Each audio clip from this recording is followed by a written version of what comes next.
This video advertises a new posting on eco-fascism.com titled "The History of the Population Control Movement from the 1790s to the 1990s," a topic that's been on my mind since before I began eco-fascism.com, now some 20 years ago. The population control movement, better described as the contraception, abortion, sterilization, medical industrial complex, is one of the world's most powerful social movements, although it's rarely centered out for attention. This movement is inseparably conjoined to environmentalism. To research this posting, I read an additional 5 books, including Fatal Misconception, The Struggle to Control World Population by Matthew Connelly, published by Harvard University Press in 2008. I also read the longer and arguably better The Legacy of Malthus, The Social Costs of the New Scientific Racism by Alan Chase. For background, I read the Penguin classic. It's the 2-volume, it contains both volumes by Thomas Malthus, an essay on the principle of population, and his summary view of the principle of population. That latter document was Malthus's neglected final statement. To dig into the real dirt, I read Stephen Mosher's Population Control and Robert Zubrin's Merchants of Despair. Further research and fact-checking required me to read a variety of websites and academic journals and reference textbooks. All in, I suspect I read around 4,000 pages, and the project is far from complete. The plan was to bring the reader right up to speed, but after writing 17 segments with a combined length of 25,000 words, I decided to break the narrative off in the late 1970s. Actually, the original plan was to expose the role of the population control movement in the gay agenda and in transgenderism, but I never made a keystroke on that. Fear not, part 2 is in the works. This narrative begins in the 1790s with the first of 6 editions of Malthus's essay on population. Malthus was something of a two-faced affair. With one face, he pontificated highfalutin pseudoscience to the general reading public, and with another face, he nervously explained political economics to a much narrower circle of English landowners. Malthus did not believe the world was overpopulated. In fact, he wrote about the scanty population of the earth. Malthus did not worry about Earth's carrying capacity. His exclusive concern was with the natural tendency of the laboring classes of society to increase beyond the demand for their labor. The Berkshire Bread Act of 1795 prompted Malthus to write the first edition of his essay. The Berkshire Act used parish tax funds to supplement the wages of the local working poor. Certain rural elites, represented by Malthus, feared such welfare payments would undermine labor discipline. In the 1803 edition of his essay, Malthus said this of the unemployed man: "If society does not want his labor, he has no claim of right to the smallest portion of food. And in fact, he has no business to be where he is." Malthus did not want English laborers to emigrate. He didn't want them to completely stop having children. He simply didn't want them breeding beyond the market demand for their labor. The historian of population control excavates the evolving forms of racism. Not all racisms are equal. The old gut racism, the unreasoning, xenophobic, bigoted variety based mainly on skin color, was prominent during the era of slavery and conquest, but has since been relegated to the gutter. Scientific racism emerged late 19th century, not as a narrow conspiracy, but as a self-perpetuating credo of aristocrats, oligarchs, and their literary salon keepers who were determined to keep the counter-enlightenment afloat upon a stream of pseudo-genetic simplisms and pseudo-historical narratives and pseudo-Darwinian malarkey. Scientific racism gives way in mid-20th century to crypto-eugenics. Scientific racism frequently involved a white versus white racism. A related feature was its confusion of biological race with economic class. Scientific racism's main constituency, Europe's landed interest, fancied themselves not as a socioeconomic class, but as a racial lineage. They defined Europe's other social classes likewise, often in elaborate physiological detail. This economic racism reached its height at the Second International Congress of Eugenics in 1921 in New York City, where the pedigrees of pauper stocks was showcased as the marquee topic. One paper stressed the existence of a definite race of paupers, and that charity madness was allowing this race to proliferate. In the keynote address, Count Vacher de la Puge declared, "The war of the classes is in fact a war of the races." The term eugenics had arrived 4 decades earlier off the pen of Sir Francis Galton, Darwin's cousin. Eugenics is the science of improving the human gene pool. After Galton inherited a fortune at the age of 22, he promptly quit medical school so that he could live the life of a Victorian dilettante. He attained fame in 1869 with his book Hereditary Genius. Galton's great revelation, which he illuminated with statistical rigor, was that the children of bankers and cabinet ministers were far more likely to find fame and fortune than were the children of sharecroppers and ditch diggers. Eugenicists, sometimes self-defined as neo-Malthusians, sometimes as social Darwinists, they always obsessed over the social problem group, the chronic paupers, the working poor. This race of people begged confinement in a rightful lowly place. Economic racists wanted inheritance tax policies that preserved families of noble stature. They also wanted to prevent themselves from ever having to pay a dime for social programs for the social problem group.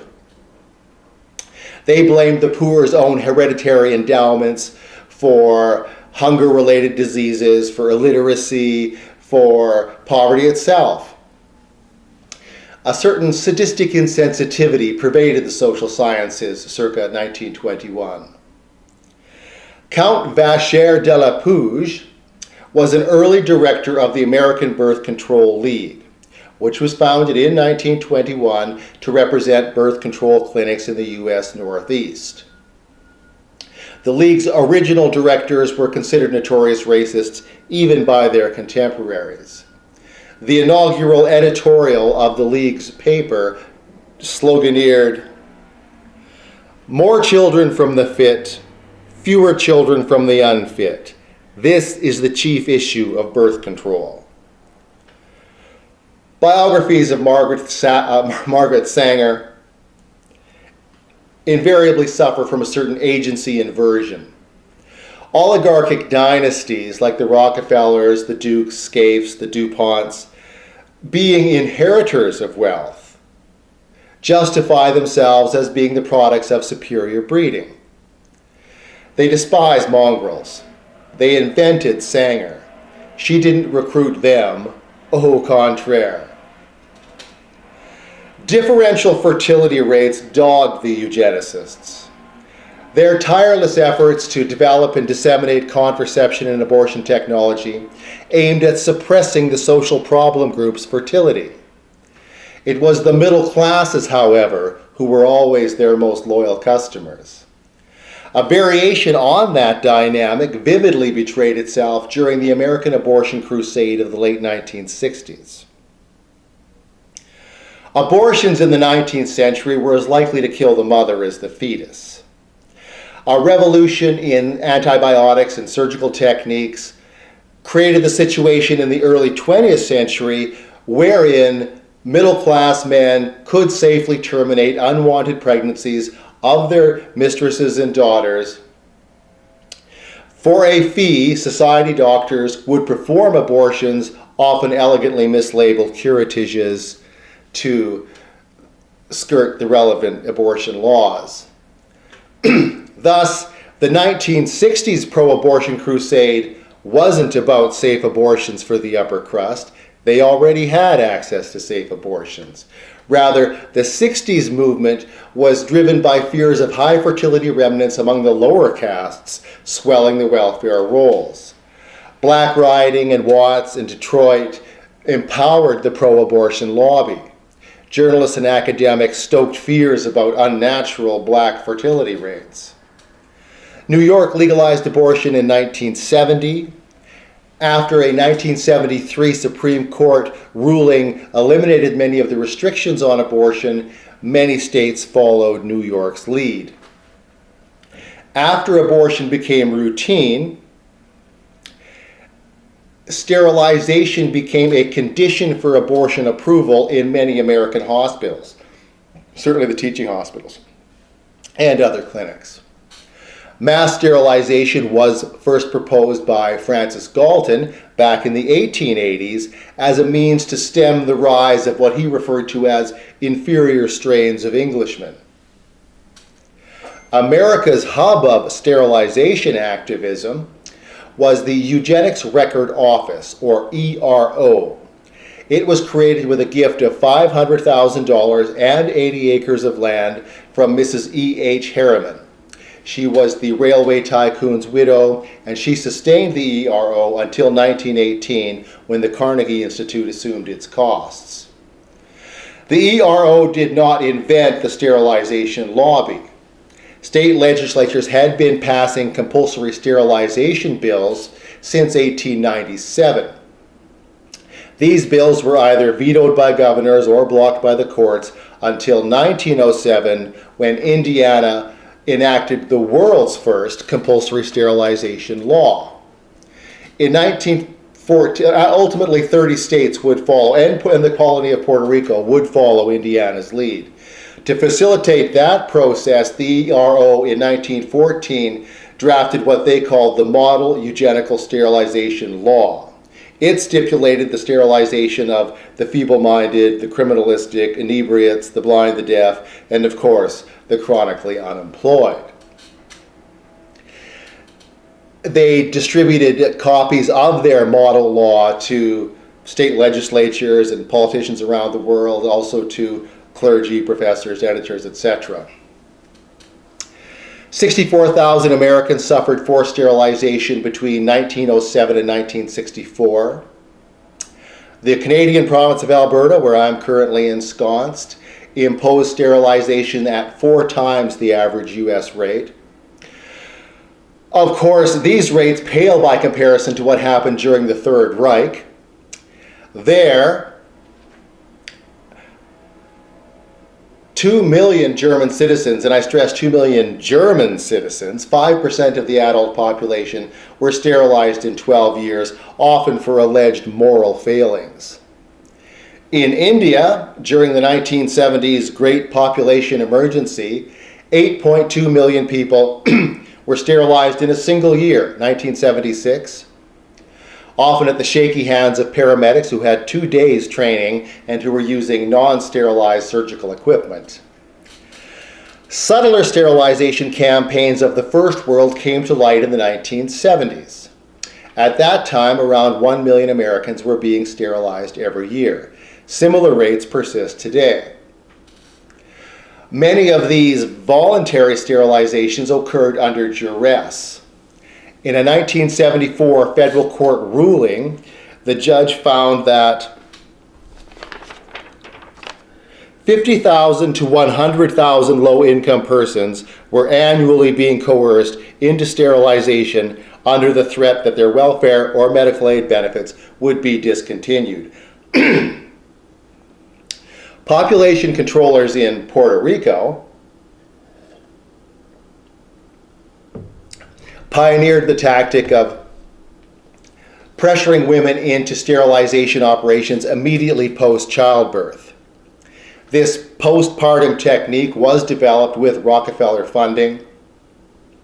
It recognized that it was easy to capture women while they lay bedridden in maternity wards.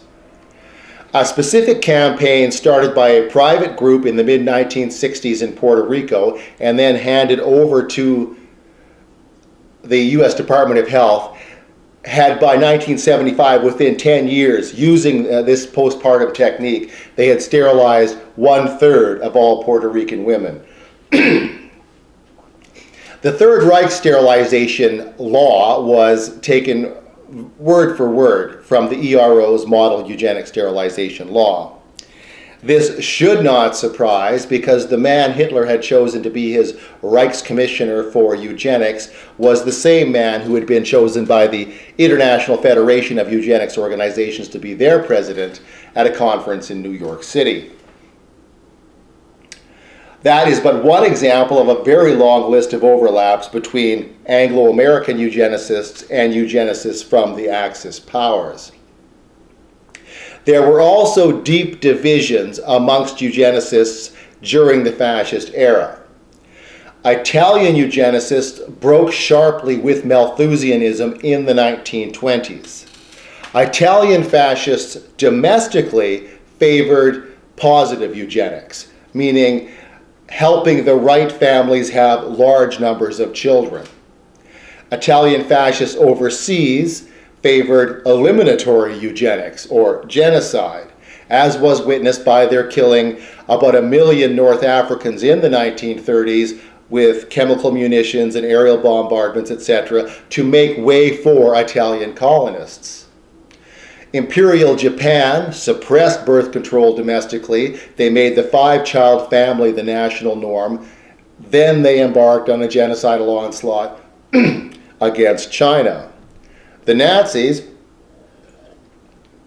in Germany exhibited all 3 types of eugenics: positive, negative, and eliminatory eugenics in spades, while the Anglo-Americans remained almost exclusively concerned with negative eugenics, meaning foisting contraception, sterilization, and abortion onto your own laboring masses.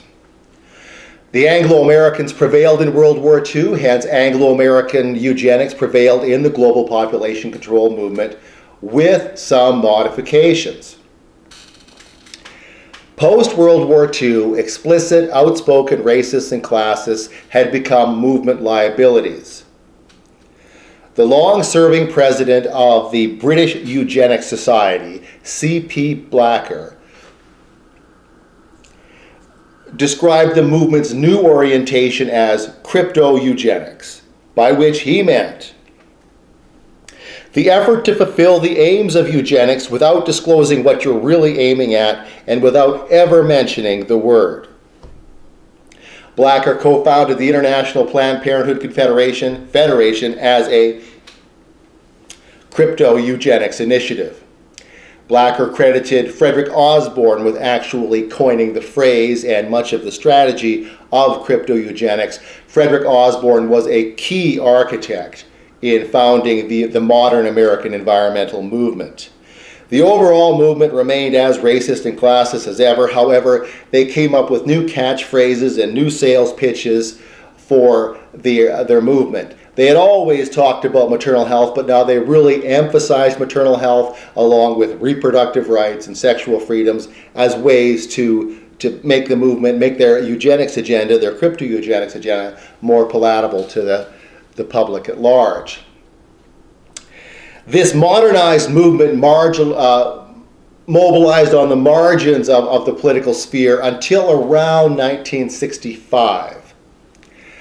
Key players were included. It was a large movement, at least amongst the elites.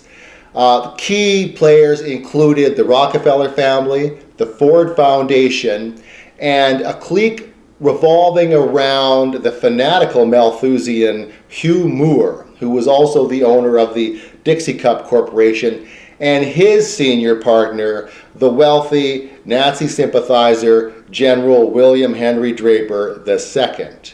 That clique, in the form of the Population Crisis Committee, swarmed the upper echelons of Lyndon Johnson's administration, and they ultimately commandeered billions of taxpayers' dollars toward the cause. How do we measure the movement's success? Well, in 1960, 3 countries in the world had comprehensive fertility suppression programs, policies. By 1970, a decade later, 25 countries had those policies, and those countries accounted for about 2/3 of humanity. During the 1970s, 17 countries, mostly Latin American and Asian countries, and entirely due to Anglo-American pressure, adopted sweeping mass sterilization programs. Between the years 1967 and 1979, that's 12 years, 42 countries legalized abortion. By 1979, 80% of humanity lived in a country where abortion was legal. Many of those countries, it was freely available. The USA, Sweden, and Norway promoted abortions in poor countries before they provided or even allowed them at home. Abortion was contraception's and sterilization's silent partner in the dramatic fertility declines that were witnessed around the world. By the mid-1990s, there were 50 million abortions being performed every year. Between 1966 and 1997, the U.S. federal aid agency, USAID, shipped out 11 billion condoms, 2 billion cycles of birth control pills, and 75 million IUDs. All these products were made in the USA by private firms. There were several other first world countries that had their own smaller programs and their own domestic producers of contraceptives, their own distribution networks, etc. The demand for such products was surprisingly low. Moving such a huge volume of merchandise required highly specialized, sophisticated campaigns conducted by these specialized business enterprises. Barrages of TV and radio commercials, cleverly scripted soap operas, etc., ginned up contraceptive acceptors.